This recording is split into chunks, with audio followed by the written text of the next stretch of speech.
लेकिन अपने पिछले प्रवास में भी मैं कभी भी महाराज जी के सन्मुख नहीं बोलता था, लेकिन पिछले प्रवास में भी जब आज्ञा हुई और मैं मंगलाचरण में सदा बोलता हूँ गुरु आज्ञा प्रकरवीत, तो फिर मेरे लिए वंदन हो गया और उनकी आज्ञा को स्वीकार करना पड़ा।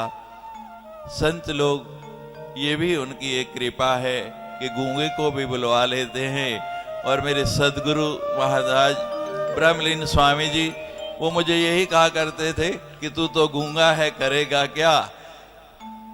स्वामी जी के जाने तक मैं कभी नहीं बोला था। उसके बाद जब स्वामी जी के आश्रम में पहली बार गया मैं, और मूर्ति स्थापना थी आश्रम में, निमंत्रण देने के लिए, तो उस समय भी दुबई का कार्यक्रम था और स्वामी जी कहते बिल्कुल नहीं आ सकता। हमने कहा महाराज जी कुछ क्षणों के लिए भी आ जाए, तब भी यही कहा कि देखेंगे। और कार्यक्रम से एक दिन पहले फोन आया कि मैं आ रहा हूँ, और एक नहीं कई संत मेरे साथ आ रहे, और इतने संत आए कि हमारा मंच छोटा पड़ गया। और आने के बाद कहते तुम अपना काम करो। रात भी यही बात की, ना स्टेशन आना ना मुझे लेने आना, मैं स्वयं पहुंच जाऊंगा। और उस समय एक दिन नहीं 3 दिन तक स्वामी जी अनेक संतों के साथ वहाँ हमें लाभान्वित करते रहे। ऐसी संत कृपा जिस पर हो जाए उसको कोई कमी नहीं रहती। लोग मुझसे पूछते थे कि स्वामी जी ये लक्ष्य पूरा हो जाएगा। मैं क्या लक्ष्य क्यों नहीं पूरा होगा, मेरे साथ मैं अकेला नहीं, संत समाज नहीं, संत शिरोमणि मेरे साथ है, तो फिर मुझे कोई चिंता नहीं। महाराज श्री के आदेश का मैंने पालन किया। महाराज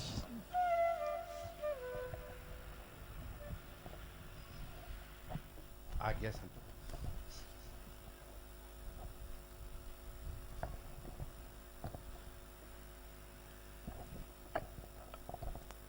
कृष्णाय वासुदेवाय हरये परमात्मने प्रणतक्लेशनाशाय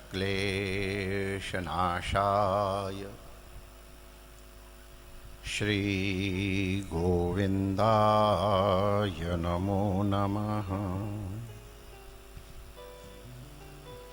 ठाकुर हमरे रमण बिहारी, हम हैं रमण बिहारी के।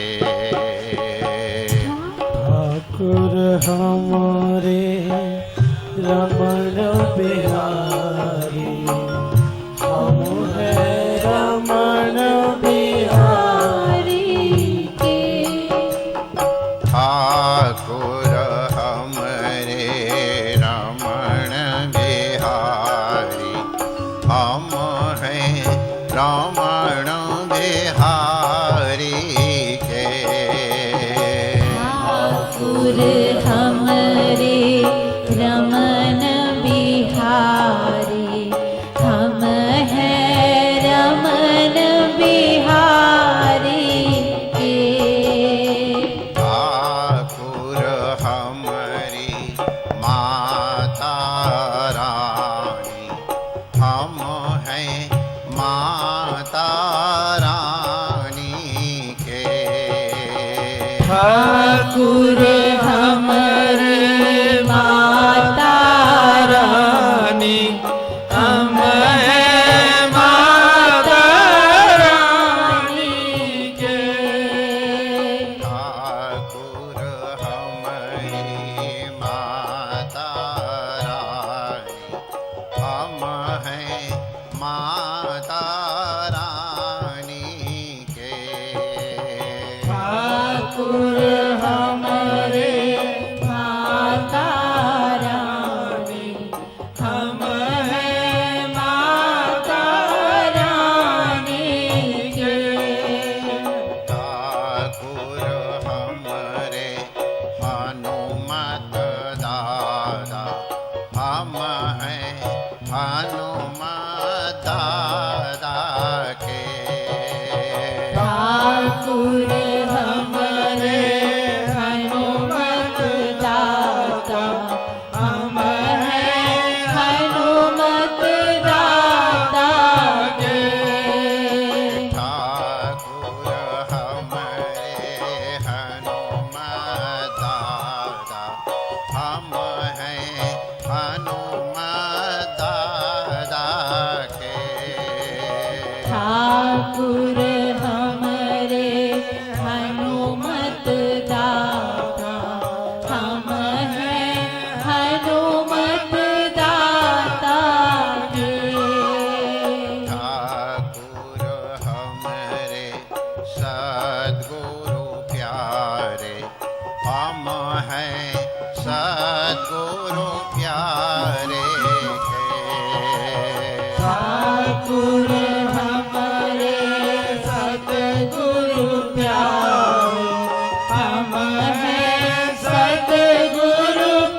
रमण बिहारी लाल की जय। हनुमान चालीसा पारायण की। महद भोग 18 क्विंटल लड्डू की। सभी भोग लगाने वालों की। पूज्य सद्गुरुदेव भगवान की। सर्व संत हरि भक्तन की जय। आज के आनंद की जय जय श्री राम।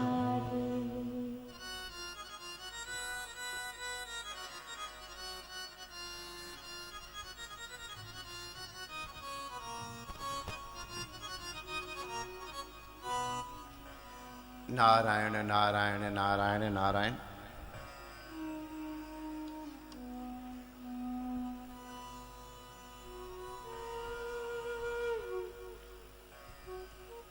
काशीवास के समय की एक घटना आप लोगों को सुना रहा हूं।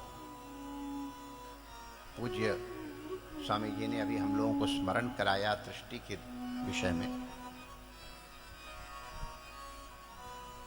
तो काशी में जिस समय मैं निवास कर रहा था अध्ययन के ब्याज से, पूज्य स्वामी जी के गुरुदेव भगवान और हम दोनों समकालीन थे काशी में और बहुत प्रेम था उनका। परवर्ती काल में तो इन लोगों ने भी देखा है, प्रारंभ काल में तो हम लोग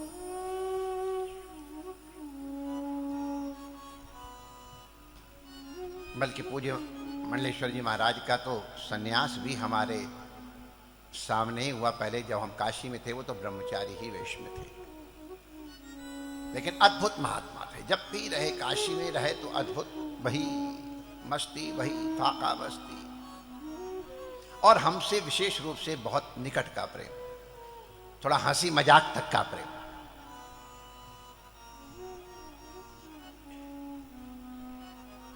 तो काशीवास के समय की घटना आप लोगों को बता रहा हूं।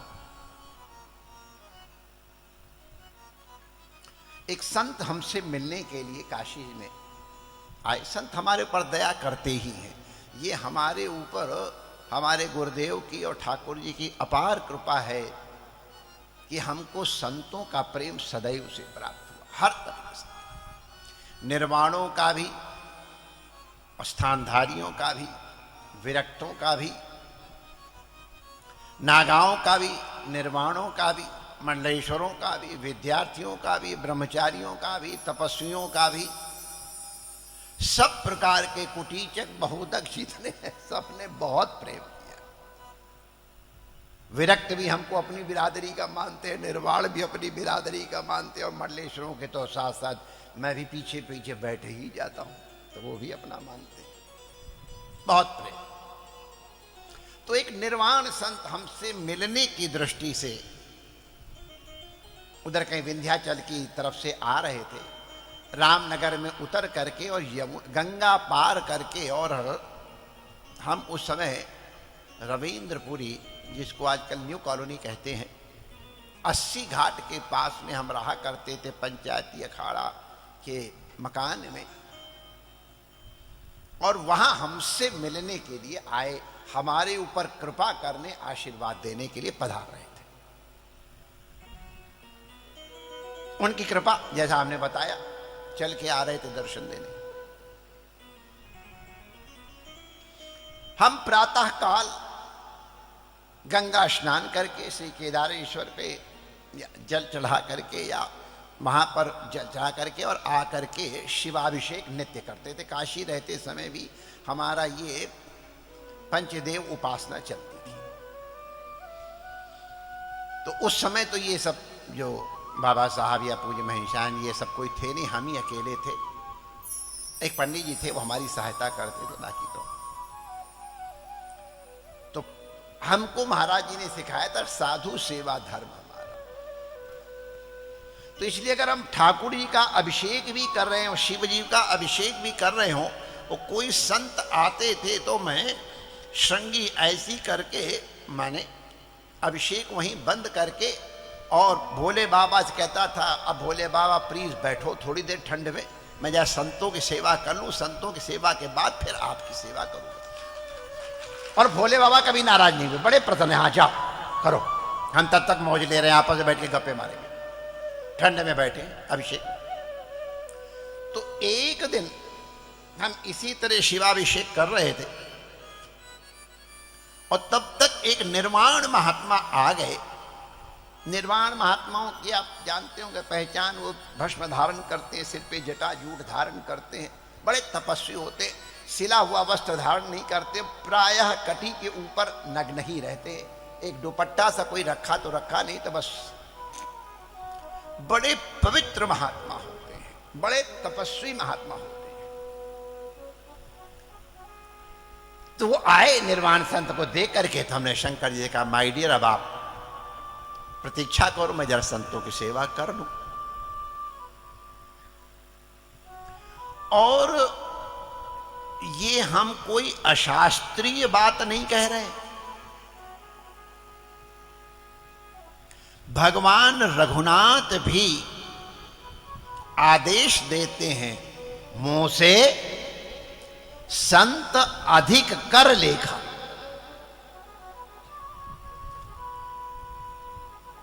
संतों को मुझसे बढ़ करके मानना,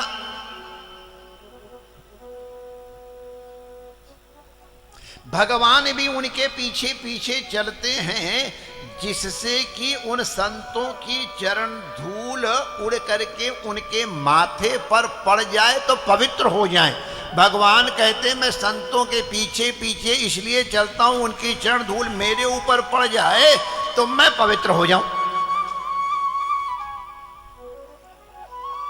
अब समय हो गया है, हमारा विषय जिसकी चर्चा करना चाहते हैं वो गड़बड़ न हो जाए, तो फिर कभी आप लोग पूछ लेना पकड़ के, जब हम मिलें कहीं किसी नाटक में, कि भगवान में ऐसी कौन सी अपवित्रता या कमी है।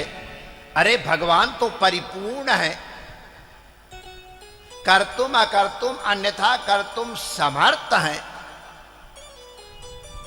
सर्व प्रकार से परिपूर्ण, उनमें कौन सी कमी आ गई जो कह रहे हैं अपनी कमी दूर करने के लिए मैं संतों के पीछे पीछे चलता हूं। अब वो प्रसंग अभी थोड़ी देर रहने दो, अगर समय बचेगा तो करेंगे वाली बात, नहीं तो फिर कभी पूछ लेना, तो फिर मिलते ही रहेंगे। यहाँ पठानकोट को समय तो बाबा साहब की सेवा में आने वाले हैं, ये वहां कर लेंगे। तो भगवान भी संतों के पीछे पीछे चलते हैं, ये मैं पवित्र हो जाऊं इस चरण रज के द्वारा। तो इसलिए संतों को भगवान की आज्ञा मान करके हम संतों की सेवा के लिए भगवान की सेवा छोड़ के खड़े हो गए और संतों के पास जाके मैंने प्रणाम किया, आसन दिया। आए गए किसी भी महापुरुष को सबसे पहले स्वागत करके आसन दे, आसन में बिठा के और उनको फिर स्वस्थ करके फिर कुछ जलपान इत्यादि पूछे, फिर सेवा पूछे। आगतस्य स्वागतम कुर्यात्, पहले स्वागत फिर आसन अर्घपाद्य। तो मैंने संतोष कहा, गुरु जी स्वामी जी विराजो, बोलो क्या पियोगे, ठंडा पियोगे कि गर्म पियोगे। तो उन्होंने, मैं ऐसे हाथ जोड़ के पूछ रहा था, मेरे दोनों हाथ ऐसे पकड़ के थे, गुरु ये खाना पीना तो जिंदगी भर लगा रहेगा, आओ मैं तुमको वो देने जा रहा हूं जिसने मेरी जिंदगी बदल दी है, और उस बात को सुन के तुम्हारी भी जिंदगी बदल जाएगी, बैठो। अरे मैंने कहा इतना बड़ा प्रसाद, जिंदगी बदल जाएगी। अरे फौरन मैं बैठ गया, सुनाओ गुरु।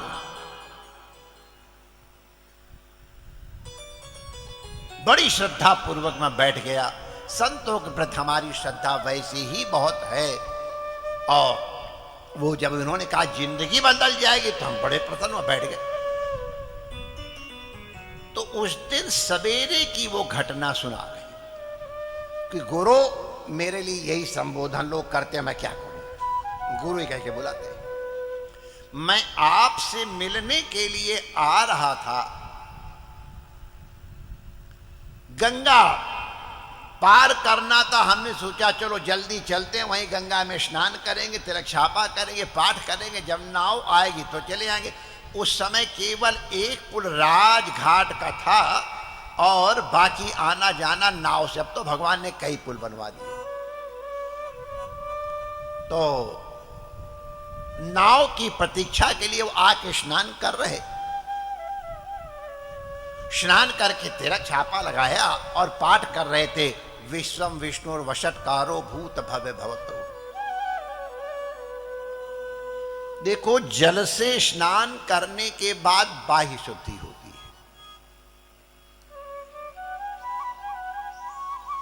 बाह्य शुद्धि के पश्चात तिलक धारण करना चाहिए, आचमन करना चाहिए, प्राणायाम करना चाहिए और भगवान का ध्यान करना चाहिए, तब आंतरिक शुद्धि होती है। स्नान करके कोई न कोई तिलक जरूर धारण करे। अगर और कुछ न मिले तो जल से ही तिलक कर ले, ऐसे वैसे जैसे मनो कोई ना, जल से ही तिलक कर ले। बिना तिलक किए हुए पूरी शुद्धि नहीं होती है और पूजा करने का अधिकार प्राप्त नहीं होता है। इसलिए तिलक अवश्य धारण करना चाहिए। कोई भी तिलक धारण करो, उसका स्पर्श यहां जरूर होना चाहिए। आज्ञा तो वो कह रहे, गुरु मैं पाठ कर रहा था, विष्णु सहस्त्रनाम का, तब और लोग आ गए। तब तक एक आदमी जवान छोकरी को लेकर के वहां आ गया और ही हू करने लग गया उच्छृंखलता पूर्वक। हमको बहुत खराब लगा। ये सवेरे सवेरे का पवित्र समय ये उच्छृंखलता कर रहा है, टीटी टीटी खिखी कर रहा है। थोड़ी देर बाद उन्हें झोले से एक बोतल निकाली, लाल लाल पदार्थ निकाला, फिर थोड़ा पानी मिलाया, उसको दिया, वो खुद पीने लग गया। संत कहते मेरा मन खराब हो गया, इन दुष्टों को देखो। ये पवित्र गंगा का तट, ये ब्रह्म मुहूर्त का समय, गुरवाणी में जिसे अमृत बेला कहते हैं, अमृत अष्टन की बेला, अमृत बेला। और उस समय कुचक्रियों को देखो, खीखी की ठीठी ठीठी कर रहे हैं, शराबें पी रहे हैं। अरे इनको मूर्खों कुछ करना था, कहीं आड़ में चले जाते, जो करना धरना करके आ जाते। हम सबके सामने ही ऐसी लज्जा घोल के पी गए। तो संत कहते हैं कि हमारा मन खराब। कैसे अपवित्र है? उनके अपवित्र दर्शन करने के कारण मेरा अंतःकरण अपवित्र हो गया और मैं पाठ तो कर रहा हूं, विश्वम विष्णु वषट्कारो भूत भव्य भव, लेकिन लगा कैसे दुष्टों के साथ बैठ गया। इसीलिए हमारे संत संकेत करते हैं, थोड़ी आवाज कर, कि दुर्दर्शन मत करो। अपना अंतःकरण विकृत होता है, उसके कारण अपना अंतःकरण अपवित्र होता है। गंदी चीज देखो ही नहीं, वो उठ के अंदर आ जाती है। तो खैर, नाव आई, संतों को सबसे पहले बैठाया गया, संत बैठ गए जाके और लोग चढ़े। अब वो दोनों छोकरी और वो आदमी, वो दोनों आके उनके पास बैठने की हिम्मत कर लगे। संत ने कहा इन गंदे लोगों को मैं अपने पास नहीं बैठाऊंगा, क्योंकि गलत आदमी के संपर्क से उसके गलत परमाणु शरीर में प्रवेश करते हैं और प्रभावित करते हैं। तो विज्ञान के विद्यार्थी भी जानते हैं। तो वो सर के तो और सर गया वो आदमी। अब सर के तो जाए कहा, नाव तो आखिरी ऐसी होती नाव। तो जब सर के तो वो ऐसे करके देख, तो कह रहे बेटा इन संतों को प्रणाम करो, तुम्हारा कल्याण होगा। अब ये कह रहे निर्वाण जी मुझे आश्चर्य लग रहा है, कह रहा बेटा मैं ऐसे करके उसके मुंह की ओर देखने का, इसको बेटा कर रहा, अभी तो सारे शराब पी रहा था और वो संखलताएं कर रहा था।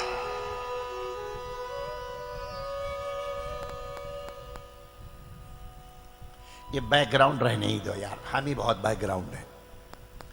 तो मैं आश्चर्य से उसकी मुंह की ओर देख रहा था, तो उसने कहा महाराज जी ये मेरी बड़ी बेटी है। संत कहते हैं मुझे ऐसे लगा जैसे कोई बिजली का करंट मेरे लग गया हो, झटका लग गया। मेरी बड़ी बेटी है महाराज, यहां पूरब में जल्दी शादी हो जाती है, मेरी जल्दी शादी हो गई, ये भवानी बड़ी जल्दी प्रकट हो गई महिमा लेकर के। तो हमारे इनके उम्र में बहुत भेद नहीं है, हमारी बेटी है, लेकिन चूंकि हम लोगों का बड़ा प्रेम और पिता का अपनी पुत्री के साथ बहुत ही प्रेम होता है, तो इसलिए हम लोग बाप बेटी तो हैं, लेकिन हम लोग मित्र ज्यादा, बहुत दिनों बाद मिले थे, तो आज हम लोग हृदय खोल करके हंस खेल रहे थे।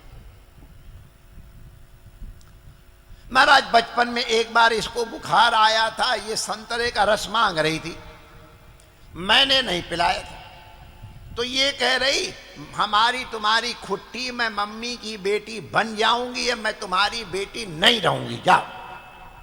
अब बच्चों का ये बहुत बड़ा दंड होता है, कोई बच्चा हमारी तुम्हारी खुट्टी, भाई खुट्टी हो गई माने सबसे बड़ा दंड, उसी तरह जाओ, हम मम्मी की बेटी या हम बाप की बेटी, तो समझो कि बाप को दंड दे दिया, हटा तुम्हारी बेटी नहीं।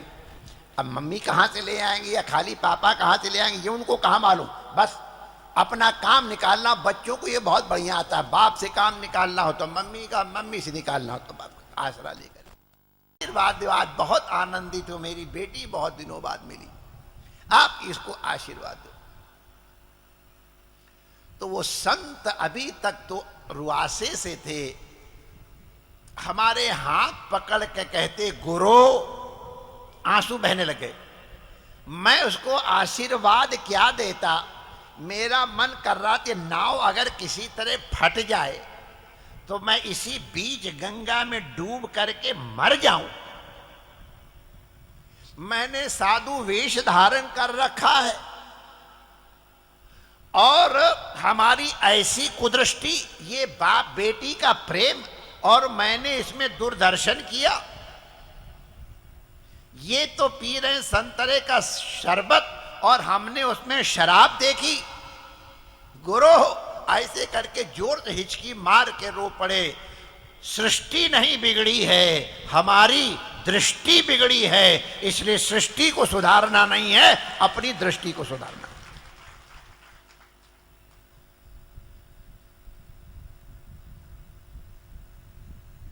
अगर दृष्टि सुधर गई तो सृष्टि सुधर जाएगी। ये प्रसंग हमने इसलिए चलाया कि पूज्य स्वामी जी ने दृष्टि की चर्चा की। श्री हनुमान जी के जीवन में भी इस तरह की घटना आई है, उसकी भूमिका के रूप में मैंने ये अपनी घटना आपको सुना दी। श्री हनुमान जी सीता माता की खोज के लिए लंका में पधारे हैं। लंकिनी के साथ उनका डायलॉग हो गया, उसको आशीर्वाद मिल गया और प्रवेश नगर कीजिए, सब काजा हो गया। और ये प्रसंग मैं आप लोगों को श्रीमद् वाल्मीकि रामायण के हिसाब से सुना रहा हूं। जिनको देखना हो गीता प्रेस की किताब मिल जाती वाल्मीकि रामायण, उसमें देख लेना। संस्कृत के श्लोक भी और हिंदी में भी उनके अर्थ हैं। जो मैं कह रहा हूं मैं थोड़ा संभाल के संक्षेप में कहूंगा, उसमें पूरे वर्णन से है।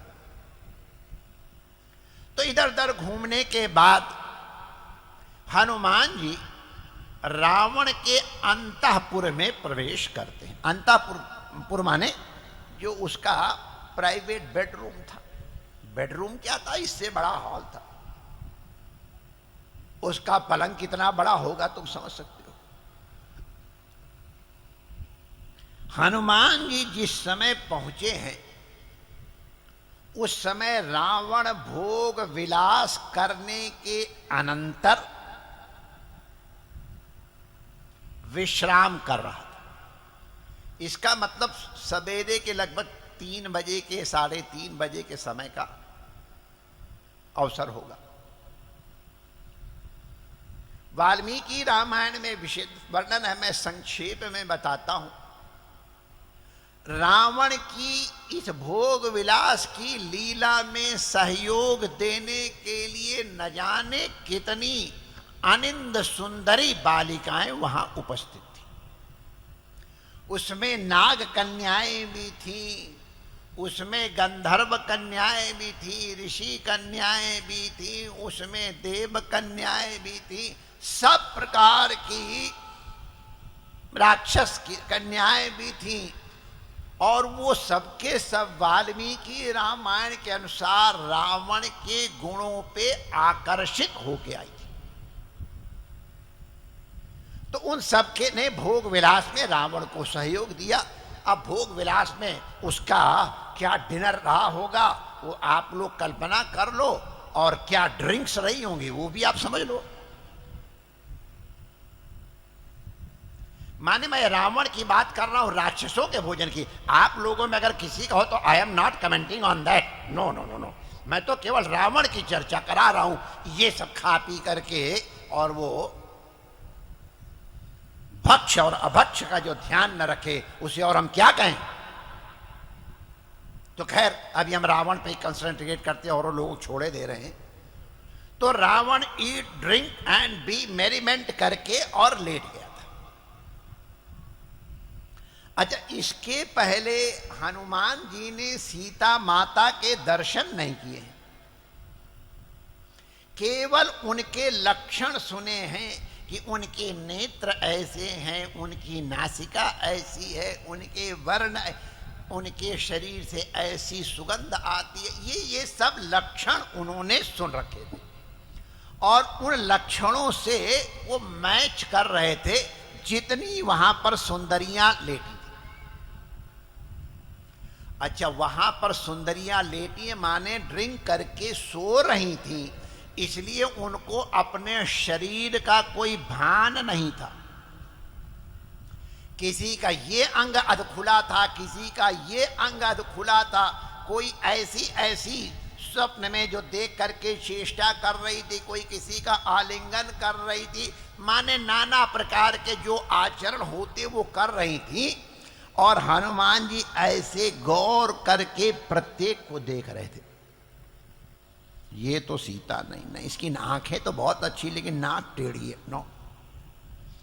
ये ठीक, इसकी नाक तो अच्छी है लेकिन इसकी दांत, नो, ये भी नहीं।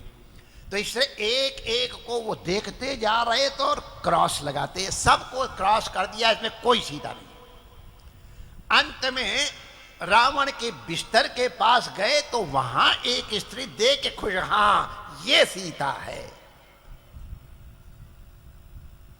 ऐसे सुंदर नेत्र, ऐसा सुंदर माथा, ऐसी सुंदर कटी, वो सब अंग और लक्षण देख करके हनुमान जी खुश हो गए, मिल गई सीता, मिल गई सीता। और लगे कूदने, वाह वाह वाह वाह, मैं अपने काव्य में सफल हो गया, मिल गई सीता। और खंभे के ऊपर चढ़े उतरे, जैसे बंदर लोग जब पेड़ पे या खंभे पर चढ़ते उतरते हिलाते हैं, वैसे फूंछ फटकारने लग गए। वैसे हनुमान जी, पूरा वर्णन है वाल्मीकि रामायण में, अपनी तरफ से नहीं कह रहा हूं। बड़े प्रसन्न हुए, वाह वाह वाह वाह, मिल गई सीता, मजा आ गया, चलो अब। थोड़ी देर बाद ध्यान आया, ना, ये सीता हो ही नहीं सकती, ये सीता के लक्षण वाली तो है। ये मंदोदरी रावण के बगल में सो रही थी और मंदोदरी अनिंद्य सुंदरी है। मैदानों ने उनको बनाया था मूर्ति के रूप में, बाद में परमात्मा ब्रह्मा ने उसमें प्राण दे दिए थे, तो वो अनिंद्य सुंदरी है, इसीलिए मैं कन्या कहलाती है। और 5 कन्याओं में उसका नाम है। इतनी सवेरे सवेरे उसका स्मरण करने से कल्याण होता है।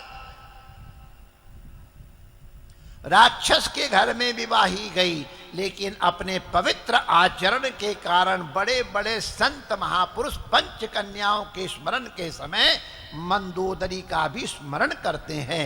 आप कहाँ हो ये इंपॉर्टेंट नहीं है, आपका आचरण कैसा है ये इंपॉर्टेंट है, ध्यान रखना।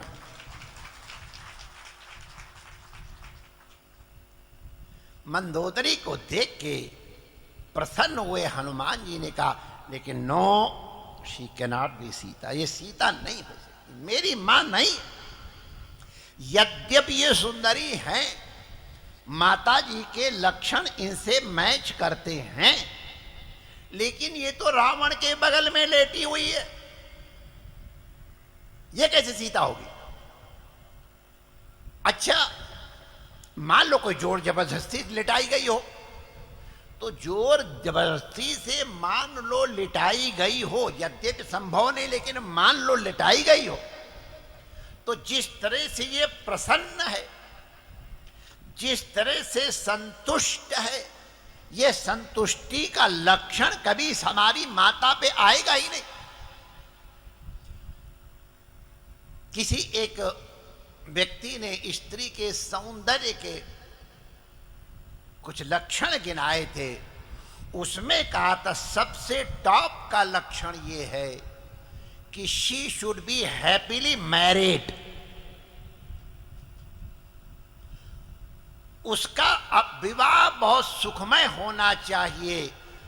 संतुष्ट पति की पत्नी के चेहरे पे जो आभा होती है, जो संतोष होता है, जो सौंदर्य वो प्रदान करता है, वो अन्यत्र कभी नहीं होगा। कुमारी के चेहरे पे वो आभा नहीं आ सकती, इसके चेहरे पे वो आभा है। कभी भी सीता माता इस तरह संतुष्ट और परतुष्ट पर पुरुष के साथ नहीं होंगी, ये सीता नहीं है।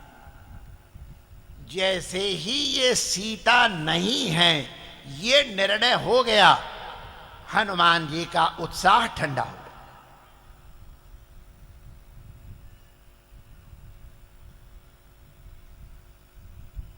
बहुत दुखी हो गए। अरे इतनी देर तक परिश्रम करके ढूंढा था, ये भी सीता नहीं है, फिर ढूंढो, आगे बढ़ो। अभी इस दुख से अभी दूर नहीं हुए, तब उसके ऊपर एक और महान विपत्ति और क्लेश आ गया।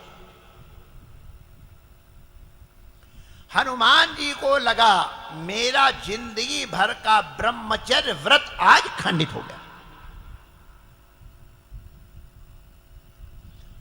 किसी की एकादशी खंडित हो जाए तो कितना रोता है। हमने देखा है अमरकंटक में 3 साल 3 महीना 13 दिन की यात्रा करके लोग आते हैं, और अमरकंटक में कई धाराएं हैं।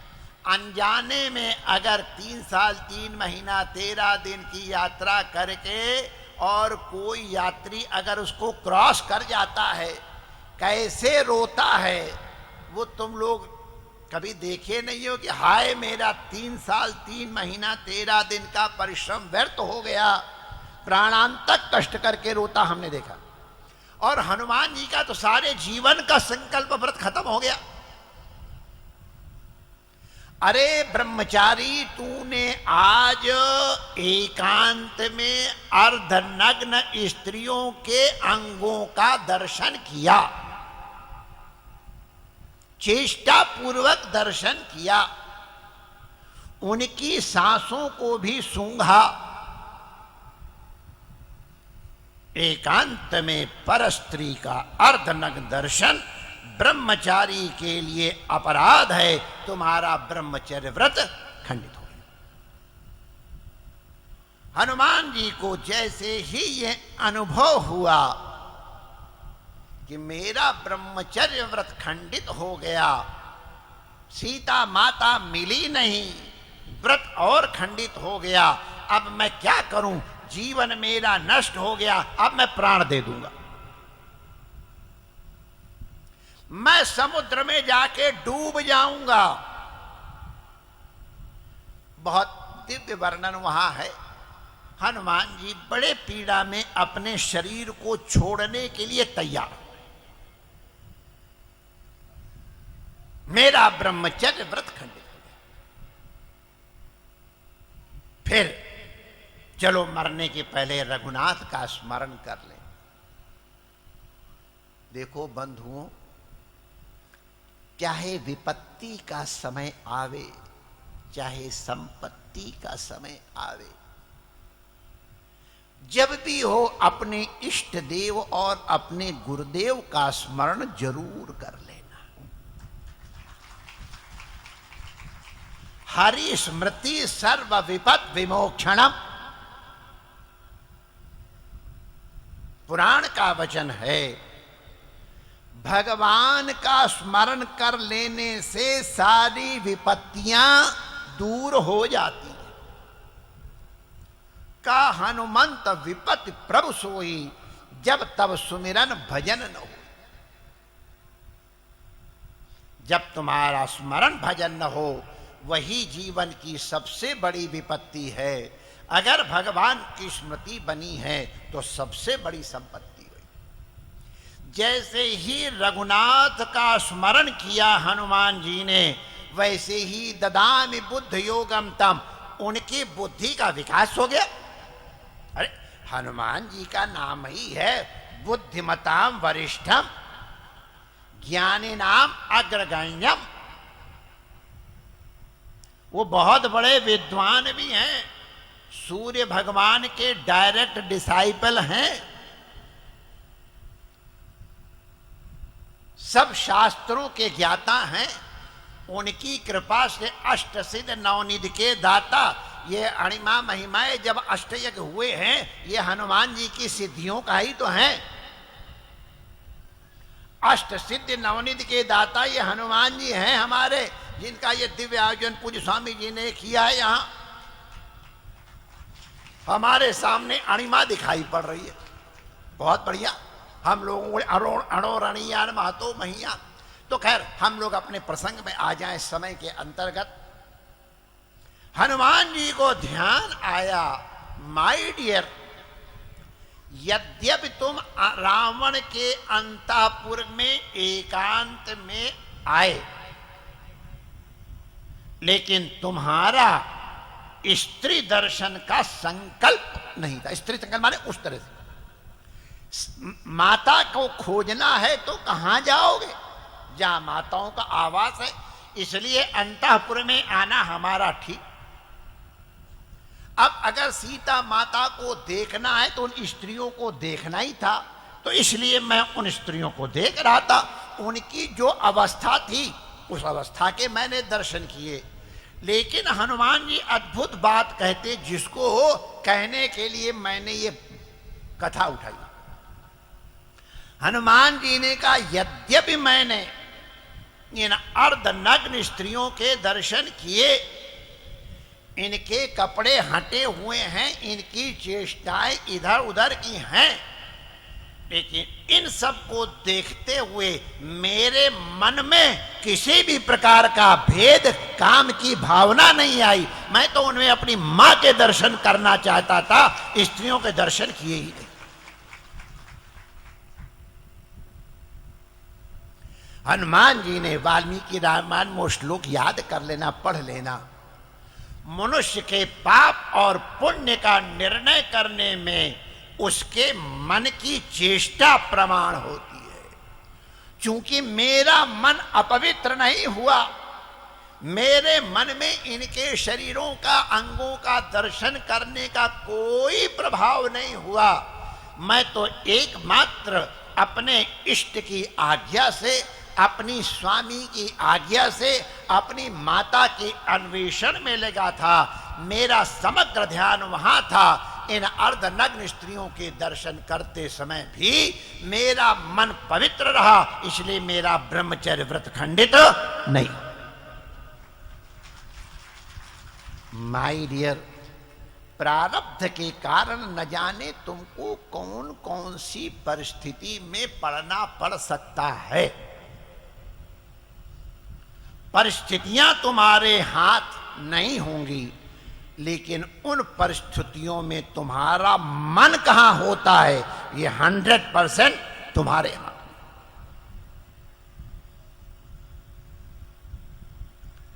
हमारे आश्रम में डॉक्टर दुबे रहते हैं, सब काशनी लोग आज बहुत आए हुए हैं, बता देंगे, आश्रम में रहते हैं। जब मैं काशी में था तो वहीं पर वो भर्ती हुए थे गवर्नमेंट ऑफिसर बन के, और उस समय इमरजेंसी का टाइम था, नसबंदी का काम चल रहा था।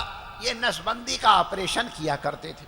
यंग, ब्यूटीफुल, हैंडसम, अभी भी सुंदर है, 70 वर्ष की उम्र, उस समय तो बहुत ही सुंदर। तो वो जिन अंगों को केवल मन में सोच लो तो न जाने क्या क्या होने लगता है, उन अंगों को वो एकदम ऐसे खुले हुए देख करके, ऐसे गौर से देख करके, हाथ से उंगलियों से स्पर्श करके सर्जरी करते थे। मैंने पूछा, हम तो साइंस के विद्यार्थी रहे, हमको संकोच नहीं लगता।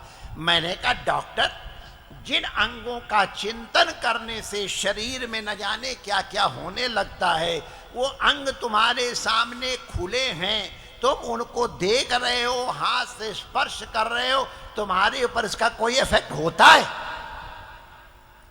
उन्होंने कहा स्वामी जी, मैं आपसे सच कहता हूं, दुनिया भर की बातें याद आ जाएंगी, लेकिन ये बात कभी ध्यान में नहीं आती। मैं तो सावधानी बरतता हूं, कहीं बेचारी का कोई अंग न कट जाए, कोई नस न कट जाए, वो कल्पना ही मेरी दृष्टि में नहीं आती।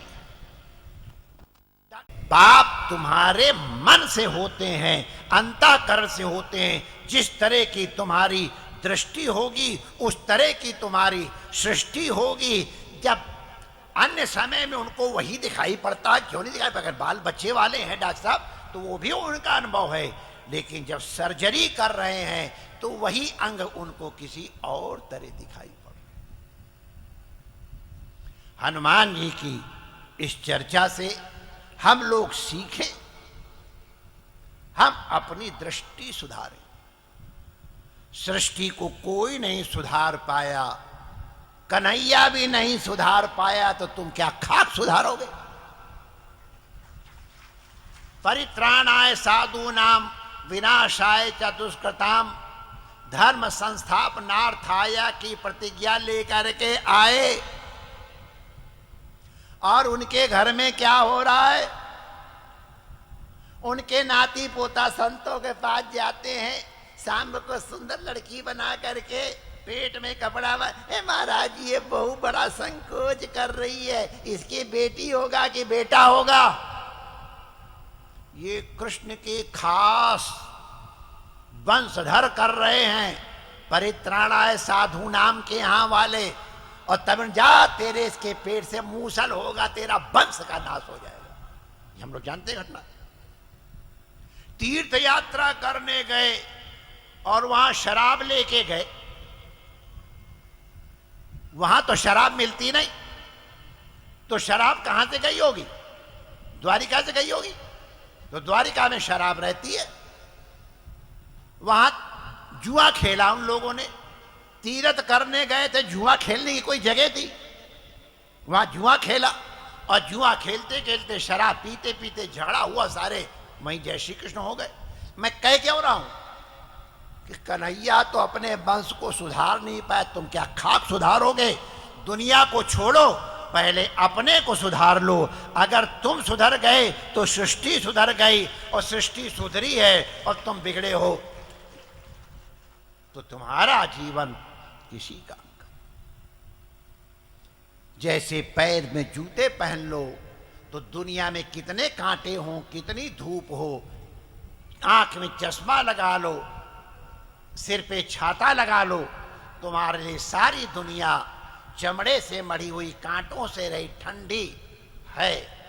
उसी तरह अपनी आंख पे भगवान की दृष्टि चश्मा लगा लो, गुरु का आशीर्वाद का कवच धारण कर लो, अपने मन के ऊपर गुरु के मंत्र का अवलंबन करके अपने मन की गति को सुधार लो। तुम्हारी जैसी दृष्टि होगी, तुम्हारी सृष्टि वैसी हो जाएगी। सृष्टि नहीं बिगड़ी है, अपनी दृष्टि बिगड़ी है। इसलिए हनुमान जी के जन्म उत्सव के अवसर पर पूज्य महाराज जी ने जो 18 करोड़ हनुमान चालीसा के पाठ का सब संतों महापुरुषों और आपसे सहयोग से जो आयोजन किया, उसकी परिणति और प्रसाद के रूप में हमको जो उन संतों ने प्रसाद दिया था वो मैं आपके साथ शेयर कर रहा हूं। गुरु, सृष्टि नहीं बिगड़ी है, हमारी दृष्टि बिगड़ी है। अपनी दृष्टि को सुधार लो, सृष्टि सुधर जाएगी। परमात्मा आप सबका मंगल करे। इन्हीं वाक्य पुष्पों के साथ पूज्य आचार्यों का, जिनकी स्मृति में ये सब आयोजन हो रहा है, पूज्य स्वामी जी तथा अन्य उपस्थित संतों के चरणों में अपनी वाक्य पुष्पांजलि अर्पित करते हुए और आपके सौभाग्य का बखान करते हुए, महाराज की कृपा से हमको भी यहाँ इतने संतों भक्तों और आप सबके दर्शन हुए। माता रानी की आतिथ्यता में हम आ पाए, इसके लिए हम अपनी कृतार्थता और आपका अभिनंदन करते हुए पूज्य महाराज से अपनी वाणी को विराम देने की अनुमति चाहते हैं। जय श्री कृष्ण।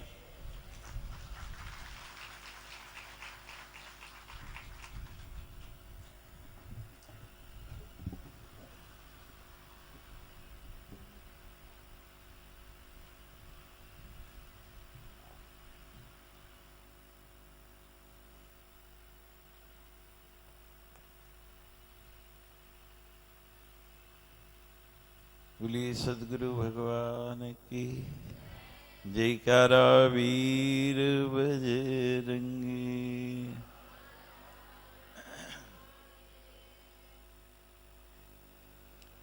संतों की कृपा, संतों का प्रसाद और उसका एक शब्द भी अगर हमारे जीवन में उतर जाए तो आमूल चूल परिवर्तन हो सकता है। आपने श्रवण किया एक पंक्ति, और एक पंक्ति कितना बड़ा परिवर्तन ला सकती है। तुलसीदास की धर्मपत्नी ने एक ही पंक्ति बोली कि जैसा प्रेम मेरे से है ऐसा रघुनाथ से हो जाए, और उस पंक्ति ने कितना बड़ा परिवर्तन ला दिया, कितना बड़ा ग्रंथ रचा गया। हम संतों के उद्बोधन नित्य प्रति सुनते हैं, जब जब अवसर मिल जाए प्रत्यक्ष में भी, और आजकल तो अनेक इलेक्ट्रॉनिक साधन हो गए, लेकिन श्रवण नहीं रह जाए। हमारा प्रयास ये होना चाहिए कि जो प्रसाद संत से मिला, जो कृपा मिली, कल आपने हनुमान जी का भोग लिया, उसको रखा या खाया?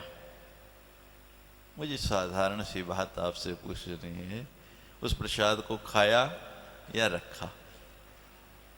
बोलिए, खाया ना, तभी तृप्ति हुई, उसका स्वाद आया, उसका रस आया। यही वृत्ति आप बना लें कि संत की कृपा से जो प्रसाद हमें ये मिला उसको भी खाएं जरूर। केवल उसको रखने से कुछ होने वाला नहीं, और जिसने भी वो प्रसाद खा लिया ये वही बता सकता है गूंगे का गुड़ है ये। और जिस दिन भी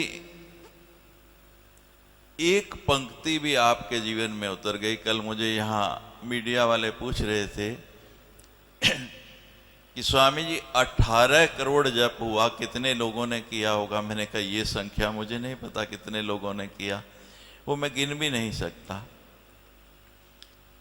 लेकिन जितना समय किया, मैं कहता हूँ जिसने एक पाठ इस यज्ञ के लिए किया उसका भी बहुत बड़ा योगदान है। कम से कम 3 मिनट तो उसका ध्यान जो है ना संसार से हटा।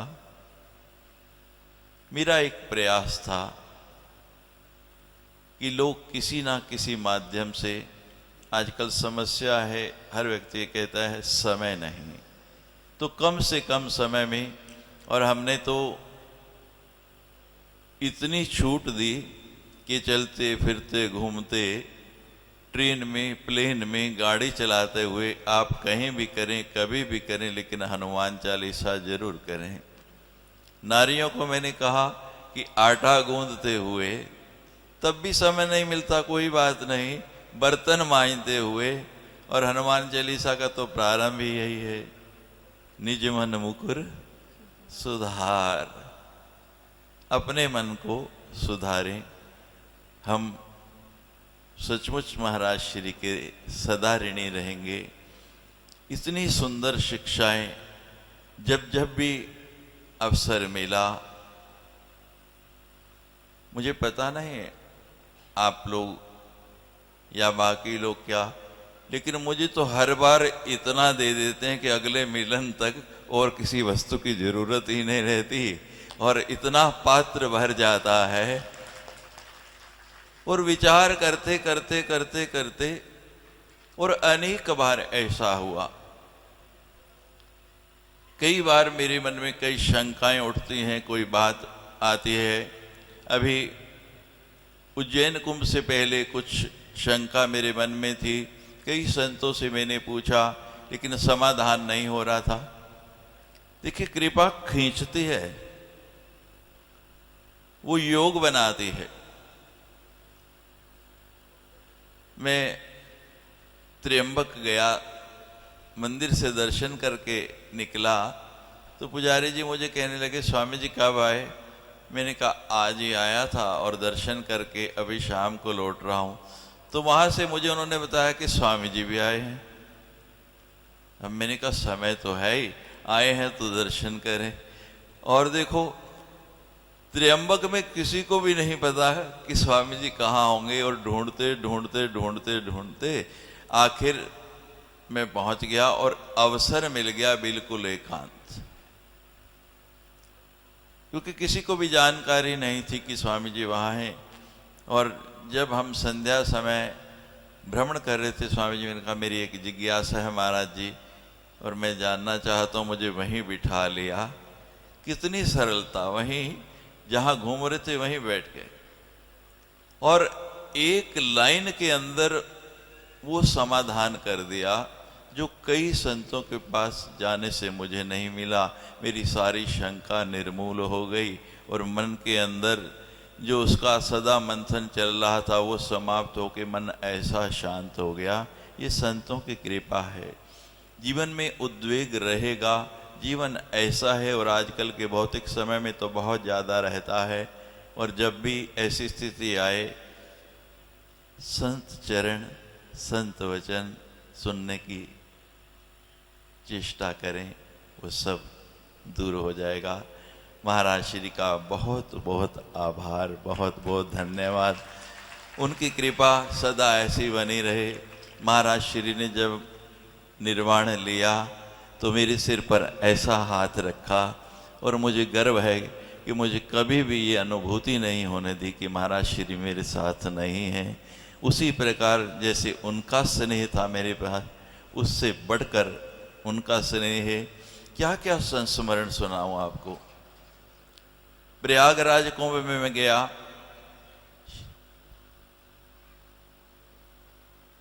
मंच पर आरती हो रही, कथा चल रही थी मुरारी बापू जी की, और मंच से दृष्टि पड़ गई। लोग मुझे आगे नहीं आने दे रहे थे, महाराज जी की दृष्टि पड़ी और आगे बुलाया, और उसी बीच में आरती मेरे हाथ में पकड़ा दी। मैं जिसका पात्र भी नहीं, संत के पास आओ तो वो मिलता है जो आपने कभी सोचा नहीं। और मैंने तो इतना पाया है कि मैं बता नहीं सकता। ऐसे संत मिलने बहुत कठिन है। अभी सितंबर में जब आए तो जो लोग मिलने आए थे उनको पता है, स्वामी जी ने कहा था अब 2 वर्ष तक जम्मू नहीं आना, लेकिन संतों की कृपा, आप लोगों का भाव और हनुमान जी का ये इतना बड़ा यज्ञ, मैं तो समझता हूँ कि आज ही हमारी पूर्ण होती हो गई। महाराज जी आए, हमें आशीर्वाद मिल गया, और इससे बढ़ के कुछ हमें चाहिए नहीं। महाराज जी के चरणों में मेरा शत शत नमन, शत शत प्रणाम। देखिए कितनी व्यस्तता। कल का कार्यक्रम समाप्त करते ही गाड़ी में पहुँचे, और अभी ये स्थिति है, मुझे कहते हैं कि मुझे ट्रेन में पहुंचना है, कहीं ऐसा नहीं हो कि आज भी दौड़ते दौड़ते ट्रेन पकड़ना पड़े। इतने व्यस्त कार्यक्रमों में से भी संत अपना समय निकाल के हमें थोड़ा देने में भी संकोच होता है, और संत अपनी कृपा से कितना देते हैं इसका प्रत्यक्ष प्रमाण आप देख रहे हैं। महाराज श्री ने अभी पुनः ट्रेन पकड़ के वापस पहुंचना है, और देखिए कितनी कृपा। मैंने कहा महाराज जी फ्लाइट से आ जाइए, कहते फिर सत्संग के लिए समय कम मिलेगा, लोग कम सुन पाएंगे, इसलिए फ्लाइट से नहीं ट्रेन से आऊँगा ताकि अधिक से अधिक समय तुम्हें दे सकूँ। मैंने कहा महाराज जी आपकी कृपा है, तो वो शब्द शायद मैं जीवन में कभी नहीं भूलूंगा। महाराज जी ने कहा ये तुम्हारा अधिकार है, देखो इससे बड़ा और मुझे कोई प्रसाद नहीं मिल सकता। आप लोगों के लिए 18,000 किलो का लड्डू बहुत बड़ा था, 1800 किलो का, लेकिन मेरे लिए तो ये प्रसाद जब उन्होंने कहा कि तुम्हारा अधिकार है 18 लाख किलो के बराबर है, और आशा करूंगा ऐसा ही प्रसाद सदैव महाराज जी से मुझे मिलता रहे।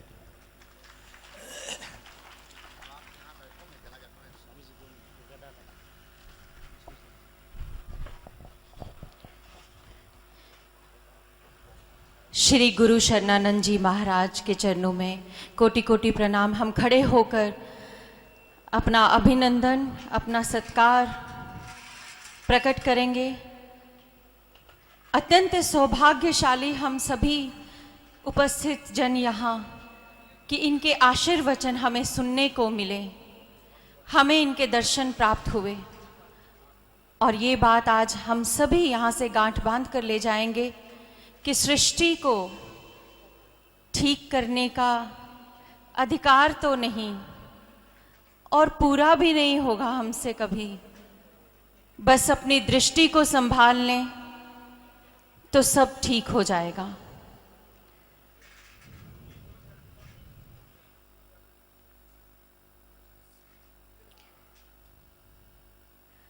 अनावरण उस महावीर बजरंगी महाराज की गदा का। जय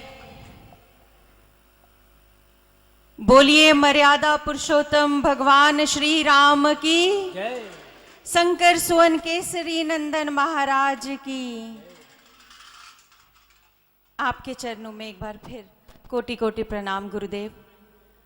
अत्यंत सौभाग्यशाली यहाँ मंडप में जितने भी भक्तजन उपस्थित हैं, और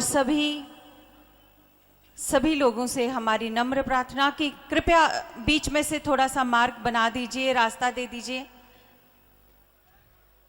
आचार्य महामंडलेश्वर जी के लिए।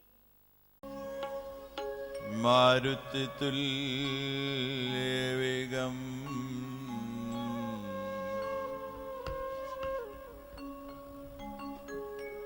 जितेन्द्रियं बुद्धिमतां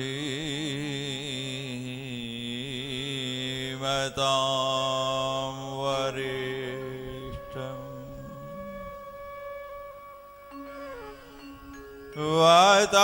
वातात्मजं वानरयोऽथ मुख्यम्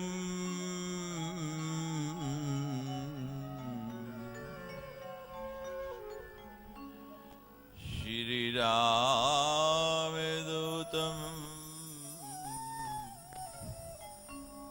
शरणं प्रपद्ये।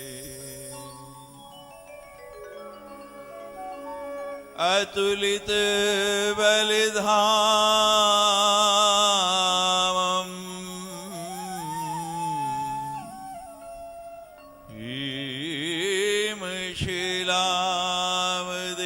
हेमशिलावदेहम्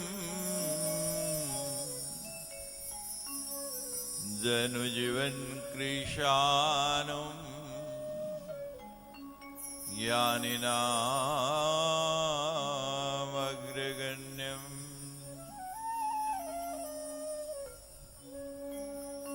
सकल गुण निधानं वानराणामधीशम्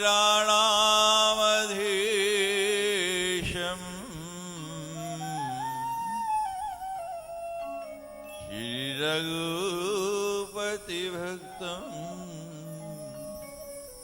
वाति जातं नमामि। श्री गुरु चरणे सरोज रज निज मन मुकुर सुधार वर्णो रघुवर विमल जसु जो दायक फल चार। बुद्धिहीन तनु जानिके सुमिरो पवन कुमार बल बुद्धि विद्या देहु मोहि हरहु कलेश विकार।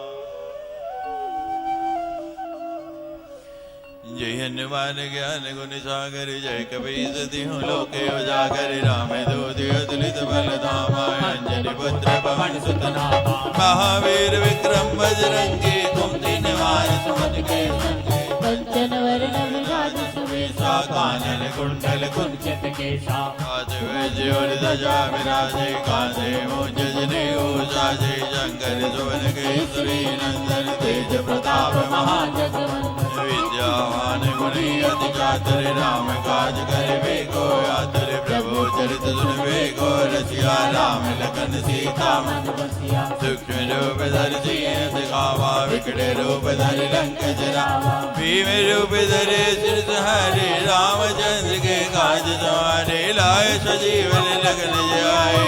रघुवीर हर्ष रघुपति कीन्ही बहुत बड़ाई तुम मम प्रिय भरतहि संभाई। सहज बदन तुम जो यश गावे यश कहि श्रीपति कंठ लगावे। संकादिक ब्रह्मादि मुनीसा नारद सारद सहित अहिसा जब कुबेर दिगपाल जाते कवि कोविद कह सके कहाते। तुम उपकारी सुग्रीव ही कीन्हा राम मिलाए राजपद दीन्हा। तुम इंद्र विभीषण माना लंकेश्वर भय सब जग जाना। जुग सहज जो जन पर भानु लीलो ताहि मधुर फल जानो। प्रभु मुद्रिका मिलि मुख माहि जल्दी लांग गए त्रज नाहि। दुर्गम काज जगत के जेते सुगम अनुग्रह तुमरे तेते। राम द्वारे तुम रखवारे होत न क्या बिन पैसारे। सब सुख लेहि तुम्हारी शरणा तुम रक्षक काहू को डरना। बनते समारो आपे तीनों लोक हांकते कापे। भूत पिशाच निकट नहीं आवे महावीर जब नाम सुनावे। नासी रोग हरि सब पीरा जपत निरंतर हनुमत वीरा। संकट ते हनुमान छुड़ावे मन क्रम वचन ध्यान जो लावे। सब पर राम तपस्वी राजा दिन के काज सकल तुम साजा। और मनोरथ जो कोई लावे सोई अवत जीवन फल पावे। चारों युग परताप तुम्हारा है प्रसिद्ध जगत उजियारा। साधु संत के तुम रखवारे असुर निकंदन राम दुलारे। अष्ट सिद्धि नवनिधि के दाता ऐश्वर्य दीन जानकी माता। राम रसायन तुमरे पासा सदा रहो रघुपति के दासा। तुमरे भजन राम को पावे जन्म जन्म के दुख बिसरावे। अंत काल रघुवर पुर जाए जहाँ जन्म हरि भक्त गाए। और देवता चितना धरे हनुमत से सर्व सुख करे। संकट कटे मिटे सब पीरा जो सुमरे हनुमत बलवीरा। जय जय जय हनुमान गोसाई कृपा करो गुरुदेव की नाई। जो सत बार पाठ कर कोई छूटे बंदी महासुख होए। जो ये बड़े हनुमान चालीसा होए स्थिति सागी गौरी सा। तुलसीदास सदा हरिरा कीजे नाथ जय महाडेरा। पवन तनय संकट हरणे मंगल मूर्ति रूप। राम लखन सीता सहित सियावर राम जय जय राम मेरे प्रभु राम जय जय राम। करो कल्याण जय जय राम मेरे मन बसियो सीताराम। जयकारा वीर बजरंगी हर हर हर महादेव।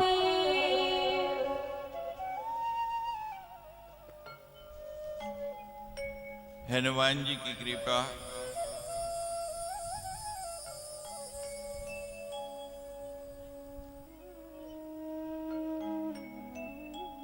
दृष्टि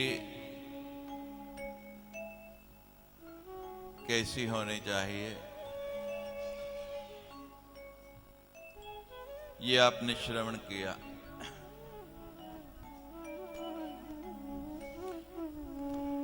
अज्ञानतिमिरन्धस्य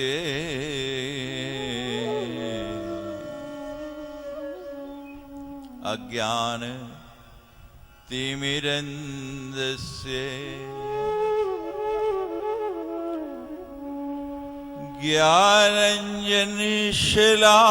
ज्ञानाञ्जनशलाकया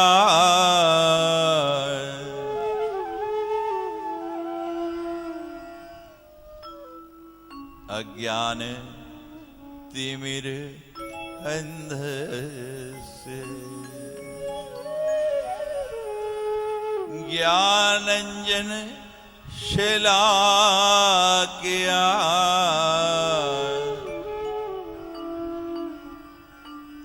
चक्षुरुन्मीलितं येन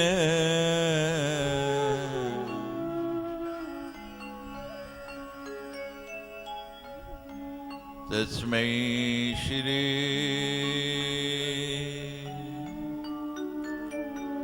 गुरुवे नमः।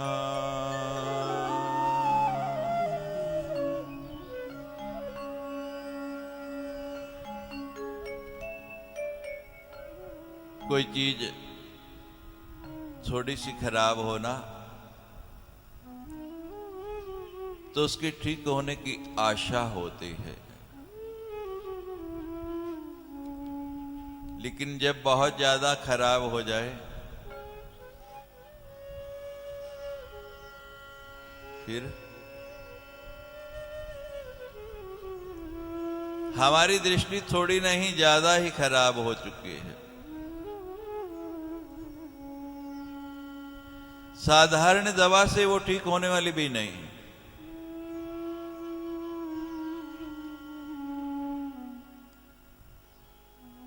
कोई केमिस्ट शॉप ऐसी नहीं बनी, कोई डॉक्टर आई सर्जन ऐसा नहीं बना जिसके पास वो दवाई है जो आपकी दृष्टि को सुधार देगी।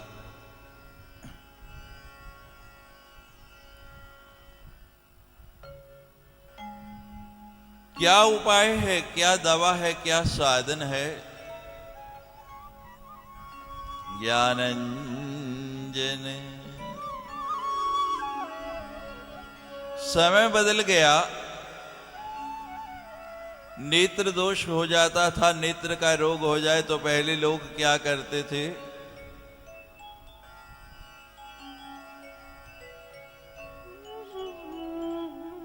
सुरमा या काजल आंख में लगाते थे कि आंख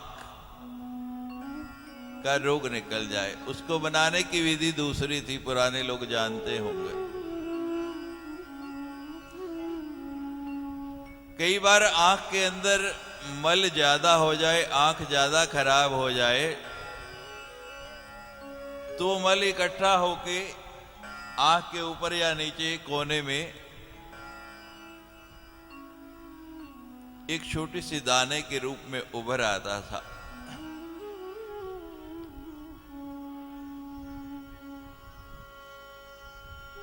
उसको ठीक करने का सरलतम उपाय और प्राचीनतम उपाय क्या करते थे?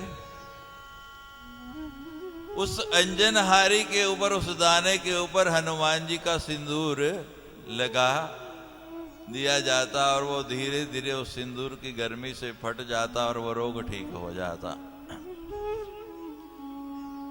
अब ये रोग इतना बढ़ गया, आपने देखा, उसके लिए इतने बड़े हनुमान जी लाने पड़े।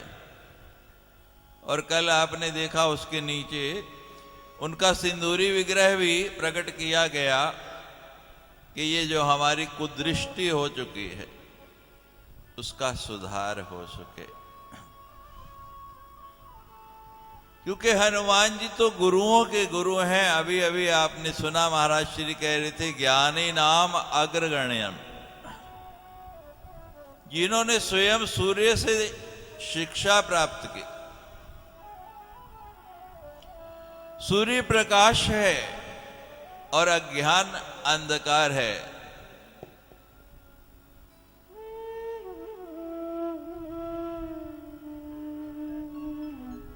जिन्होंने स्वयं प्रकाश से ज्ञान का प्रकाश पाया,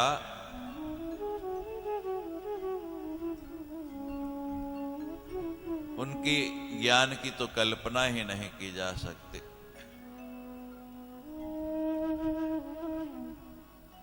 उन हनुमान जी से हम प्रार्थना कर रहे हैं, ज्ञान अंजन शलाकया, कि अपने ये ज्ञान का थोड़ा सा सुरमा, थोड़ा सा काजल हमारे नेत्रों में भी आप लगा दीजिए। चक्षुरुन्मीलितं येन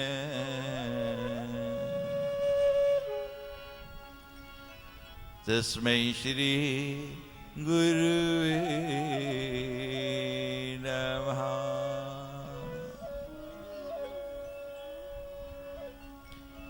हम थोड़ा सा कार्य करते हैं, थक जाते हैं, प्रमाद आने लगता है।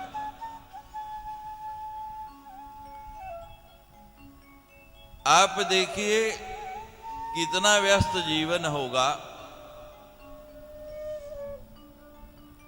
रात कहाँ, दिन कहाँ, सुबह कहाँ, शाम कहाँ। किस लिए? शरीर पर तो एक वस्त्र धारण है, खाने को मिल गया तो ठीक और नहीं मिला तो ठीक। पिछले प्रवास में हम सुचेतगढ़ बॉर्डर गए, बॉर्डर देखने स्वामी जी के साथ, और वहाँ बॉर्डर देख के आए तो वहाँ का जो नंबरदार था वो कहने लगे, महाराज मेरे घर चरण डाल दो। महाराज श्री के साथ हम उनके घर में पहुंच गए, और जो लोग हमारे पास, हमारे साथ वहां थे, उन्होंने देखा सबके लिए चाय पान रखा, तो महाराज श्री से कहने लगे कि चाय तो मैं पीता नहीं। तो गाय थी घर में, गाय का दूध निकाल के ले आए, कहते दूध पी लो। कहते दूध की इच्छा नहीं, भूख लगी है, रोटी है घर में, और रोटी बनानी नहीं,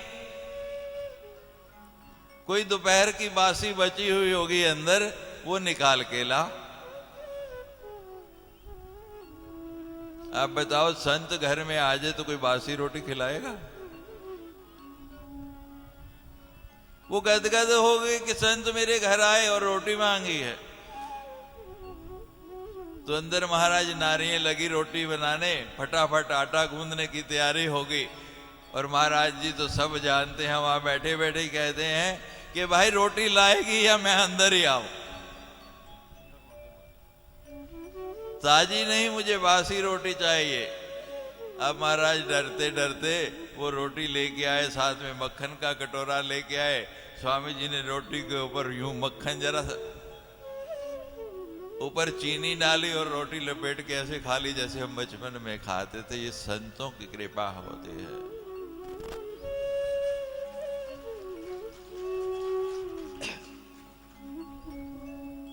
चक्षुरुन्मीलितं येन। संसार के लोगों से बहुत आंखें लड़ाई है आपने, बहुत आंख मटक्का किया है, और रोज करते हैं। कभी अवसर मिले ना तो किसी संत से कर लेना। अभी अभी आपने जो देखा ये उसी का परिणाम है। ब्रह्मलीन स्वामी जी की अंतिम यात्रा, उनको समाधि देने के लिए हम लेके जा रहे थे। संत की कृपा का फल कैसे मिलता है, इस बात को आप समझिए।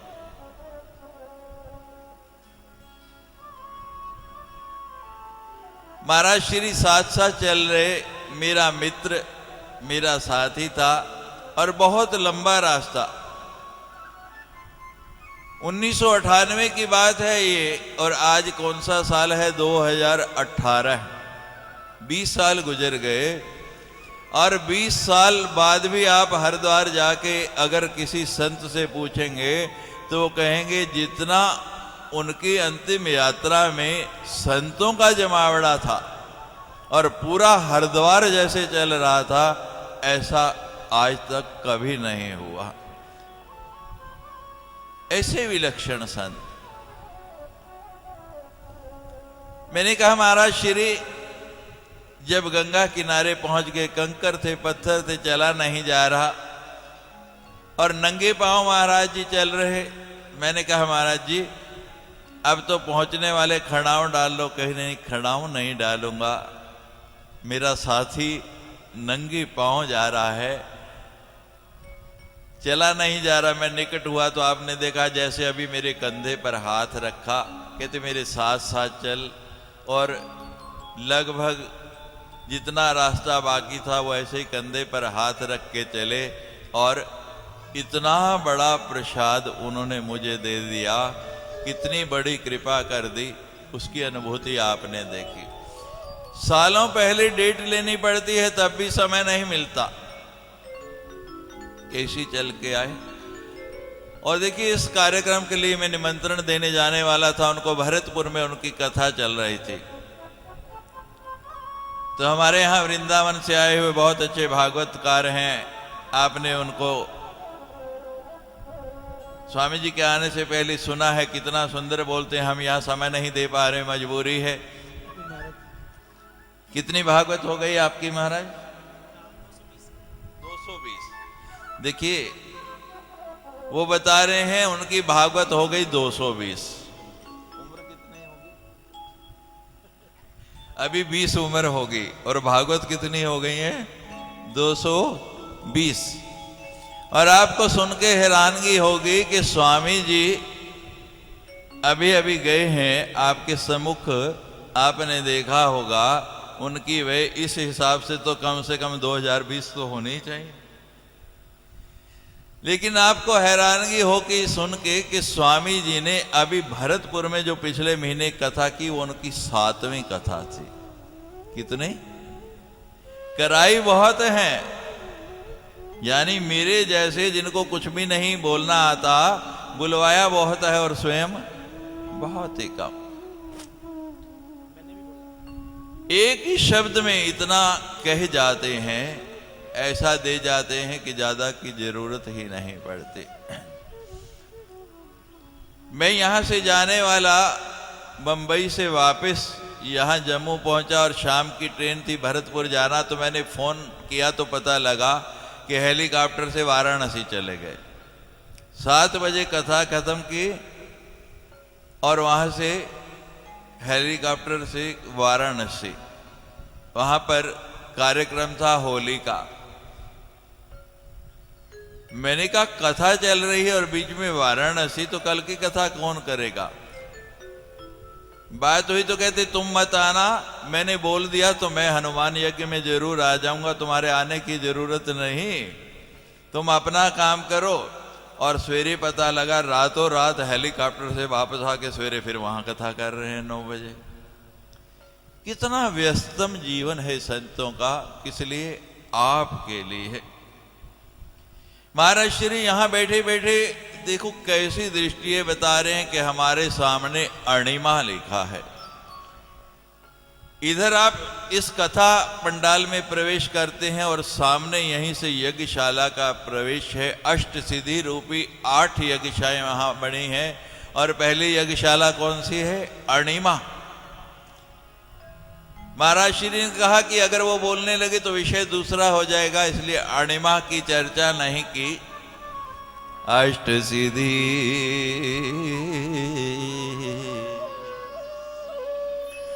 अष्ट सिद्धि 8 प्रकार की सिद्धियां बता दी। कितनी? 8। अष्टदल कमल, और हनुमान जी का जो यंत्र है ना उसमें भी बाहर अष्टदल कमल है। अष्ट सिद्धि, अष्ट सिद्धि नवनिधि के दाता, असवर दीन जानकी माता। किसने वरदान दिया ये? देखो जिसके पास कुछ होगा वो ही दे सकता है ना, जिसके पास जो वस्तु है ही नहीं तो वो देगा कहां से? मां भगवती परा अम्बा जगत जननी जनक नंदिनी जानकी, और वरदान भी कहां से दे रही है? उस अशोक वाटिका से जहां स्वयं कैद में है। पिंजरा चाहे सोने का हो लेकिन है तो कैद ही ना। बहुत सुंदर अशोक वाटिका थी।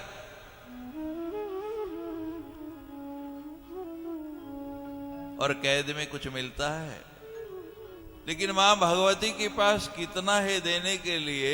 वहां से भी हनुमान जी को एक नहीं दो नहीं, पूरा पूरा जीवन तप करने के बाद, कई कई वर्ष तक हिमालय में बर्फ में गलने के बाद, स्वामी दयानंद जी को आप देख रहे थे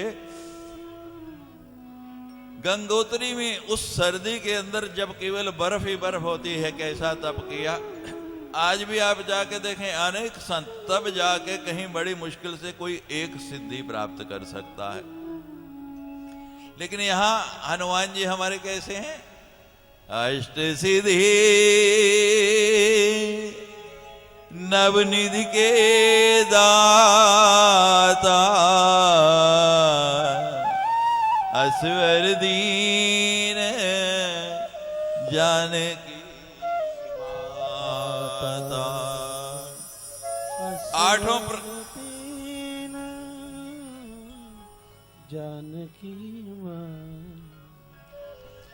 आठों प्रकार की सिद्धियां, अवसर मिला, समय बचा, क्योंकि अनेक संत ऐसे ऐसे वरिष्ठतम संत यहाँ आने वाले हैं। कल आप दर्शन करेंगे, चंबा और पठानकोट में उनके आश्रम है। महामंडलेश्वर स्वामी प्रकाशानंद जी आ रहे हैं। परसों सुंदरबनी से महामंडलेश्वर स्वामी विश्वात्मानंद जी आ रहे हैं। उससे अगले दिन एक और आचार्य निर्वाणी पीठाधीश्वर श्रद्धेय स्वामी विशोकानंद जी आ रहे हैं। फिर भी जो समय बचा मैं प्रयास करूंगा कि आपको आठों सिद्धियां बता सकूं। आप पढ़ते हैं लेकिन 8 सिद्धियां हैं, कौन कौन सी? लोग परिक्रमा करने ही चारों ओर लिखा है, लेकिन फिर भी 8 सिद्धियों के नाम भी नहीं याद होंगे। तो पहली सिद्धि है अणिमा। बड़ी ही सुंदर सिद्धि है जो हनुमान जी को प्राप्त हुई है। जिसके पास अणिमा आ जाती है, अणिमा सिद्धि का नाम क्या है? अणिमा। उसको जीवन में कोई कमी नहीं रहती है। ये ऐसी सिद्धि है हनुमान जी को जो पहली सिद्धि जानकी माता जी ने दी। पहला इसका गुण क्या है अणिमा सिद्धि का? कि आपके पास किसी भी वस्तु की कमी नहीं रहेगी। और दूसरा, इस सिद्धि का दूसरा रूप क्या है? वो है सूक्ष्मतर हो जाना, यानी छोटा हो जाना। अब लोग कहते हैं कि इस सिद्धि का प्रयोग तो हनुमान जी ने सीता जी से मिलने से 2 बार पहले ही कर लिया। सीता जी से जब मिले अशोक वाटिका में, इस सिद्धि का प्रयोग उन्होंने उससे पहले ही 2 बार कर लिया। कब कब किया?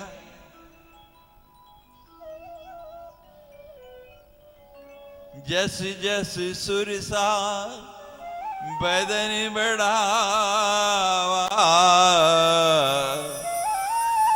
तासुदून कपि रूप दिखावा। और हनुमान जी ये मंत्र पूरे संसार को दे गए। हम लोगों में आजकल दुविधा पड़ी है कि हर चीज आधी जो अपने मतलब की होती है वो तो हम सीख जाते हैं, और जो मतलब की नहीं होती उसको छोड़ देते हैं। हनुमान जी ने रूप बड़ा बनाया, सुरसा उससे बड़ी बनाते हैं, हनुमान जी उससे बड़ा बनाते हैं। हम में भी यही होड़ लगी है कि मैं उससे बड़ा बनूं, मैं उससे बड़ा बनूं, मैं उससे बड़ा बनूं, और बड़े से बड़े बनते चले जाते हैं। लेकिन इसी की अंतिम अर्धाली उसको कोई नहीं जानता, कोई नहीं पढ़ता है। सति जो जनत ही आनंद की नहा,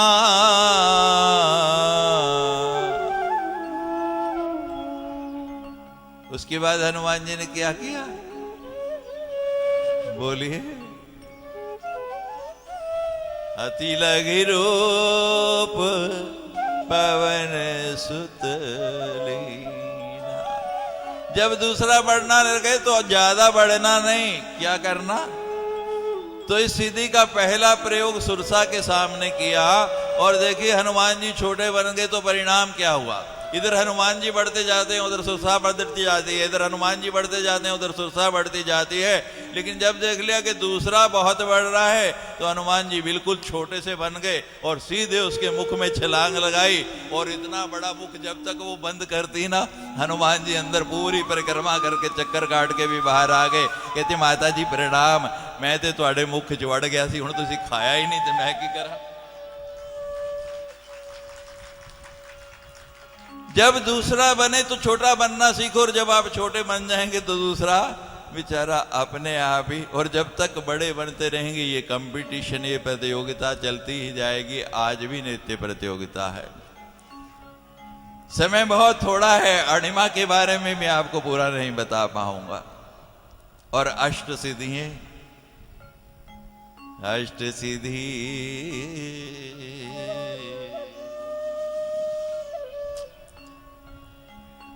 पहला प्रयोग दूसरा प्रयोग कब किया? वरदान तो बाद में मिला, प्रयोग पहले ही कर लिया। कनक भूधराकार शरीरा समर भयंकर अतिवर भेरा। अशोक वाटिका में गए तो हनुमान जी को डर था कि कहीं सीता डर नहीं जाए मेरा रूप देख के इतना बड़ा। तो हनुमान जी ने क्या किया कि मैं मां के सामने जाऊं, अति लघु रूप, बहुत छोटा सा रूप, बहुत छोटी से बन के हनुमान जी गए। यानी मां के सामने बच्चा कितना भी बड़ा हो जाएगा क्या रहेगा? बालक ही रहेगा, बच्चा ही रहेगा। और पता नहीं आपकी क्या अनुभूति होती है। ये तो हम जम्मू में पहली बार हनुमान जी की कथा कर रहे, नहीं मैं तो माँ की कथा करता हूँ। और इतना बड़ा होने के बाद भी जब मैं वैष्णो देवी जाता हूँ ना, और माँ की चौखट पे सिर रखता हूँ, उसकी गोदी में सिर रखता हूँ, तो मुझे लगता है स्वर्ग का वो सुख मिल गया जो कहीं नहीं मिलता है। आप कितने भी बड़े हो जाएं, माँ के सामने बालक ही रहेंगे। और माँ के समक्ष जाना है ना, तो वहां अपनी बड़ाई नहीं करना, वहां छोटा बन के जाना सीखो। तो हनुमान जी हमको बता रहे हैं कि अणिमा सिद्धि क्या है। अभी आप यहां से बाहर निकलेंगे तो आपको सबसे पहले सामने अणिमा ही नजर आएगा। और जीवन में आप इस सूत्र को अपना लें, इस बात को पकड़ लें कि ये सिद्धि मेरे जीवन में आ जाए। 8 की 8 आ गई तो आप हनुमान जी हो गए। लेकिन 8 नहीं तो प्रयास करें, एक एक तो हमारे जीवन में आए। अब मां जानकी ने जब देखा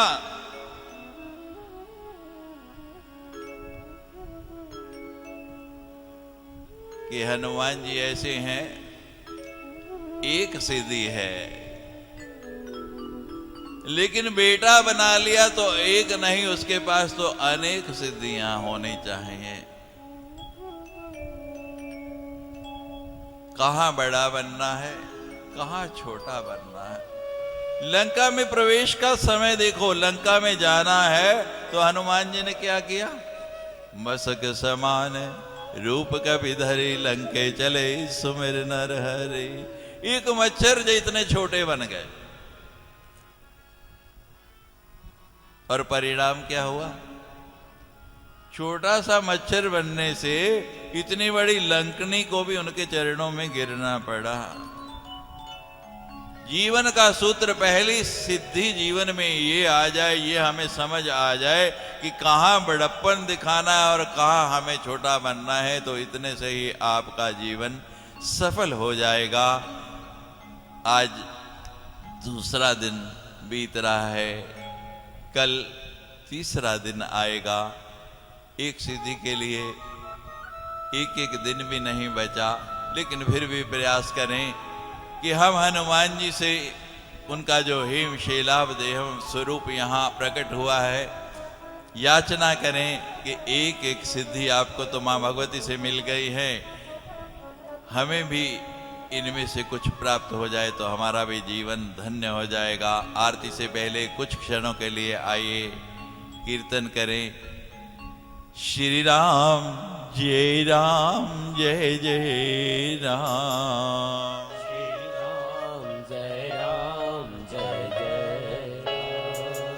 श्री राम जय जय राम, श्री राम जय जय राम। श्री राम जय जय राम,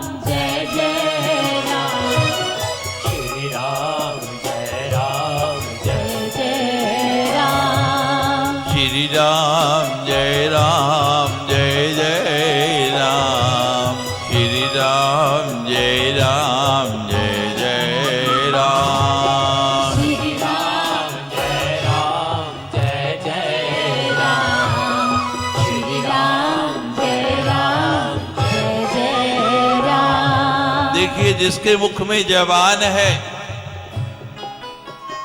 84 लाख योनियों में केवल एक मानव शरीर है, जिसको शब्द बोलने की शक्ति मिली है। बाकी जानवर जितने भी हैं, जितनी भी योनियां हैं, आप जानते हैं वो शब्द नहीं बोल सकता है। और फिर इस वाणी से भी हम भगवान के नाम का कीर्तन नहीं करें। श्री राम जय जय राम, श्री राम जय जय राम।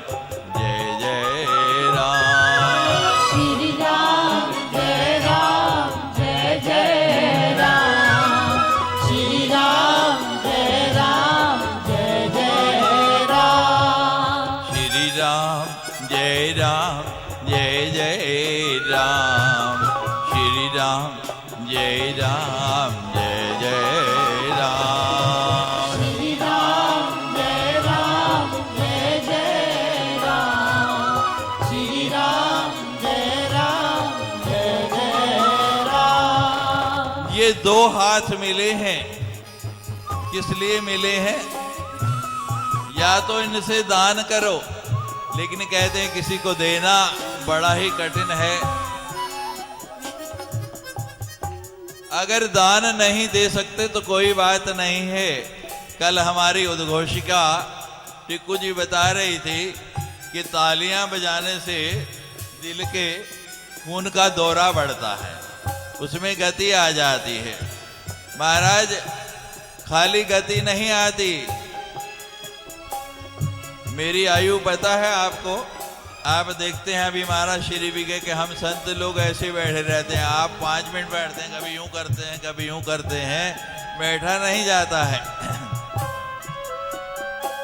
अभी तक दवाई नहीं खाता मैं, हनुमान जी की कृपा है। क्यों? लोग कहते हैं स्वामी जी आप क्या खाते हैं?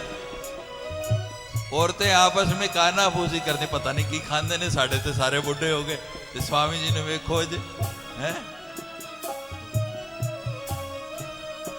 हम भगवान का नाम खाते हैं। जय कपीश तिहु लोक उजागर, उसके नाम की मैं पीते हैं। अभी तो हनुमान चालीसा शुरू करने का अवसर ही नहीं मिल रहा है मुझे।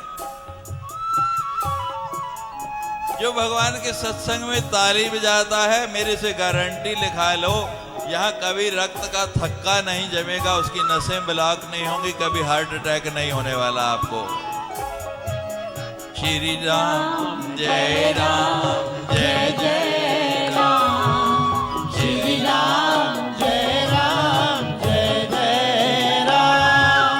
श्री राम जय जय राम, श्री राम जय जय राम। जय श्री राम जय जय हनुमान, जय श्री राम जय हनुमान। जय श्री राम जय हनुमान, जय श्री राम जय हनुमान। जय श्री राम जय हनुमान, जय श्री राम जय हनुमान। जय श्री राम जय हनुमान, जय श्री राम जय हनुमान। जय श्री राम जय श्री राम जय श्री राम।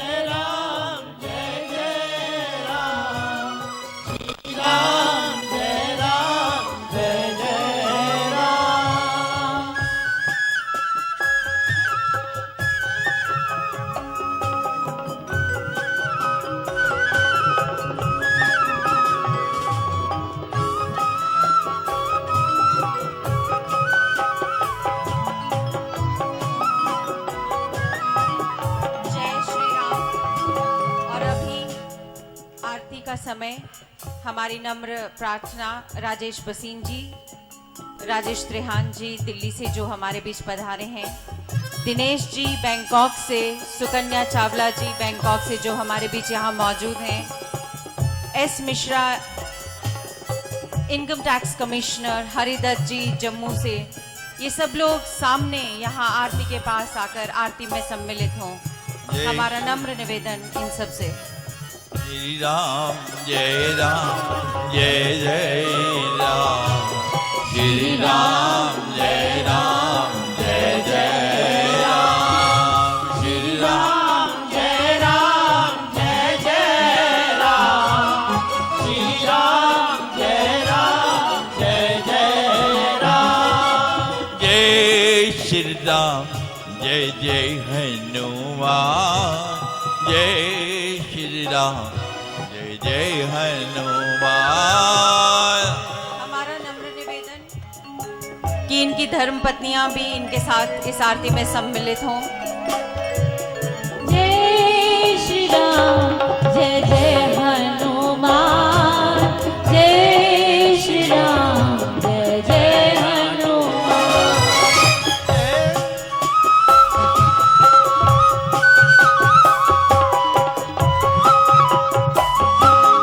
तालियां साथ साथ बजती रहनी चाहिए।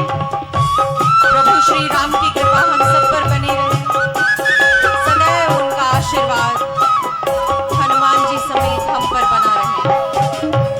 आरती कीजिए हनुमान लैला की, दुष्ट दलन रघुनाथ कैला की। आरती कीजिए मान लला के दुष्ट दलन रघुनाथ कला की।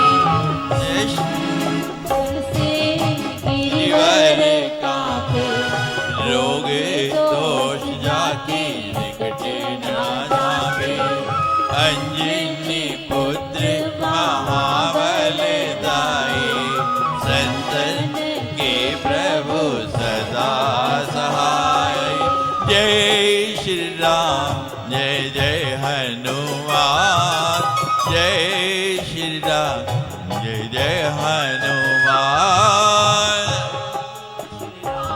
जय जय श्री हनुमान, जय श्री राम जय जय हनुमान।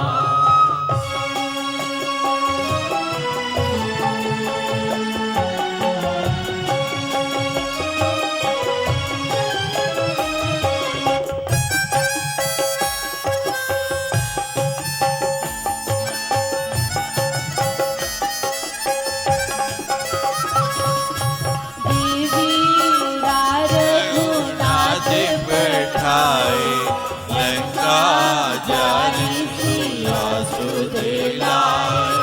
लंका सो कोट समुद्र सिखाए, जात पवन सुत बार नालाए। जय श्री राम जय जय हनुमान, जय श्री राम जय जय हनुमान। जय श्री राम जय जय हनुमान, जय श्री राम जय जय हनुमान।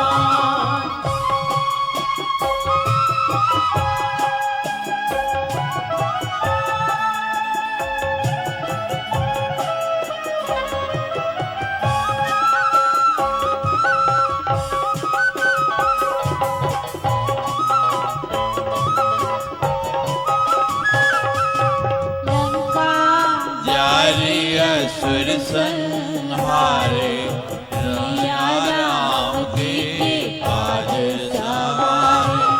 लक्ष्मण मूर्छित पड़े ससारे, आन संजीवन प्राण उमारे। जय श्री राम जय जय हनुमान, जय श्री राम जय जय हनुमान। जय श्री राम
सुर नर मुनि आरती उतारे।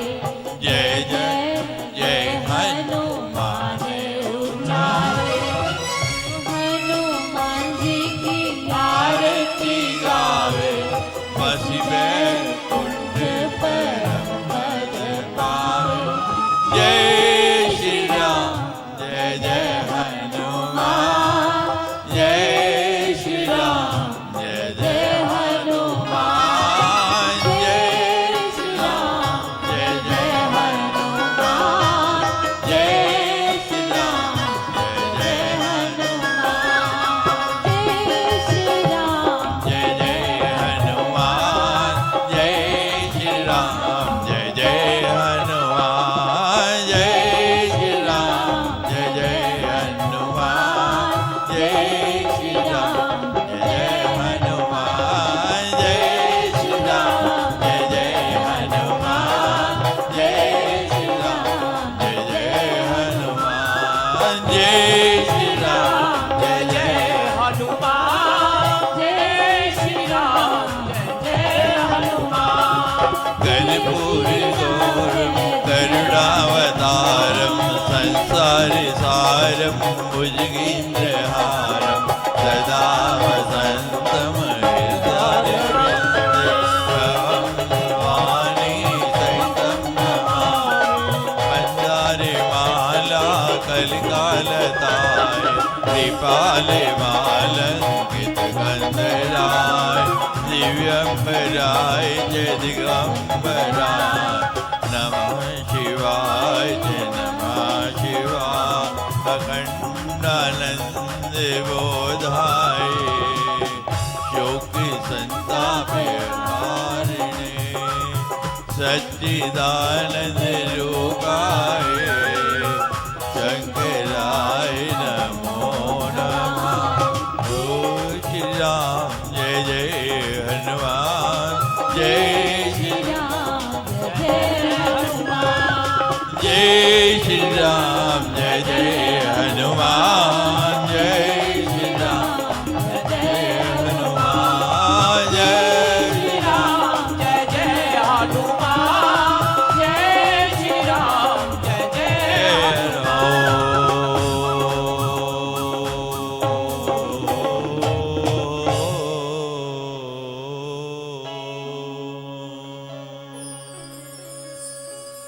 पुष्पांजलि।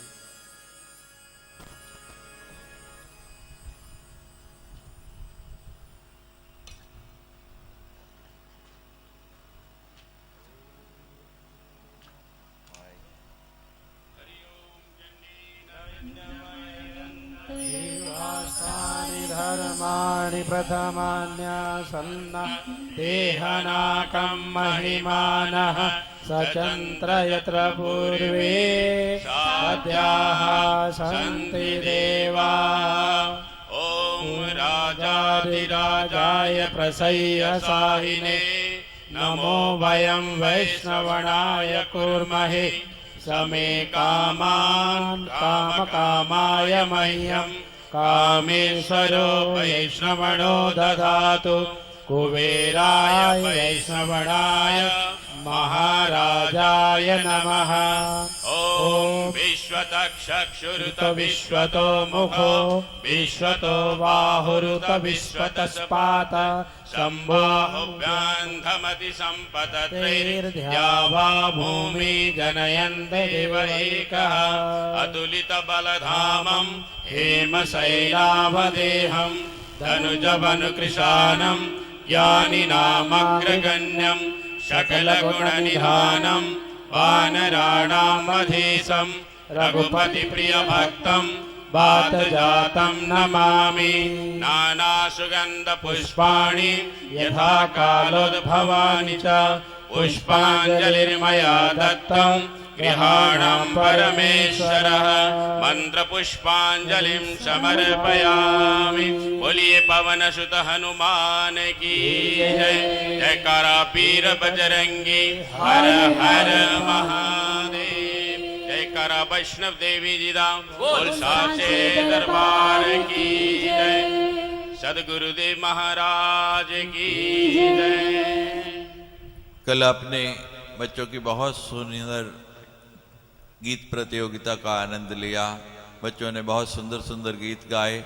आज अभी ठीक 15 मिनट बाद इसी मंच से आप नृत्य प्रतियोगिता का दर्शन करेंगे। विस्तार से हमारी उद्घोषिका आपको बताएंगी। आप लोग फ्रेश होकर 15 मिनट बाद फिर यहीं पर आ जाइए। धन्यवाद।